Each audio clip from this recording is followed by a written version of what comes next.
અને હવે વાત કરીશું ઉત્તર ગુજરાતની સાબરકાંઠા બેઠકની। તો આ વખતે ભારતીય જનતા પાર્ટી સાબરકાંઠાના જે સાંસદ છે દીપસિંહ રાઠોડ એમનું પત્તું કાપે તેવી સંપૂર્ણ શક્યતા છે, પરંતુ સાબરકાંઠા બેઠક પર બે ક્ષત્રિય ઉમેદવારો મેદાને હોઈ શકે છે। ભાજપ કૌશલ કુંવરબાને ટિકિટ આપી શકે છે સાબરકાંઠા બેઠક પરથી। આ એક એવી બેઠક છે કે જેને લઈને ખાસું મનોમંથન થઈ રહ્યું છે અને એ જ એક કારણ છે કે પહેલી યાદીમાં સાબરકાંઠામાંથી કોઈને ટિકિટ જાહેર કરવામાં નહોતી આવી, તો કોંગ્રેસમાંથી રાજેન્દ્રસિંહ કુપાવતને ટિકિટ આપવામાં આવી શકે છે, એટલે બંને પક્ષો ક્ષત્રિય ઉમેદવારોને મેદાને ઉતારી શકે છે।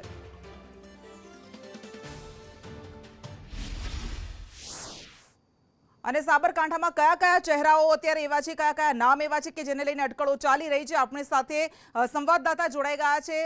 શું અત્યારે સાબરકાંઠાનું ગણિત હિતેશ રાવલ જોવાઈ રહ્યું છે, દેખાઈ રહ્યું છે? હિતેશ,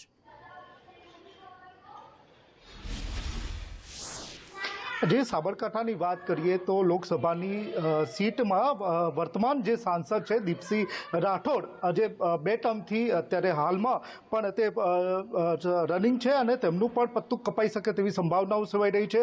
અને હાલમાં જે પટેલ સમાજની ક્યાંક અટકળો ચાલી રહી છે, પટેલ સમાજમાંથી અશ્વિન પટેલનું નામ ક્યાંક ને ક્યાંક બહાર આવી રહ્યું છે, જે પોતે બાલગોપાલ મંડળીના ચેરમેન છે અને પોતે એક્ટિવ કાર્યકર્તા છે અને ઈડરના આજુબાજુ તેમજ સાબરકાંઠામાં પોતે એક્ટિવ કાર્યકર્તા છે અને તાલુકા પંચાયતના ઈડરમાં પૂર્વ પ્રમુખ રહી ચૂક્યા છે। અને બીજું જે નામ ચાલે છે ક્ષત્રિય સમાજના મહિલા ઉમેદવાર છે કૌશલ્ય કુંવરબા, જે ગુજરાત મહિલા સંગઠનમાં અને સાબરકાંઠામાં મહિલા કાર્યકર્તા તરીકે પોતાનું વર્ચસ્વ નામ છે। અને ત્રીજું નામ છે જે વિજાપુર ધારાસભ્ય જે કોંગ્રેસના હતા અને હાલમાં બીજેપીમાં આવ્યા છે અને તેમનું પણ નામ સીજે ચાવડાનું સાબરકાંઠામાં અટકળો ચાલી રહી છે। અને વાત કરીએ તો સાબરકાંઠાની કોંગ્રેસની સીટ ઉપર, તો કોંગ્રેસની સીટ ઉપર રાજેન્દ્રસિંહ કુંપાવતનું નામ ચાલુ રહે છે, જે જિલ્લા પંચાયતના પૂર્વ પ્રમુખ હતા અને હાલમાં તેઓ પોતે કોંગ્રેસમાં એક્ટિવ કાર્યકર્તા છે અને જે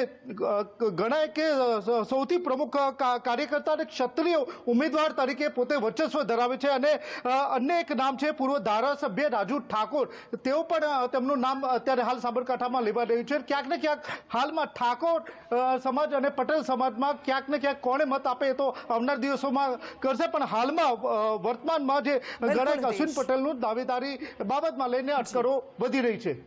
જી બિલકુલ હિતેશ, આભાર આપનો તમામ વિગત માટે।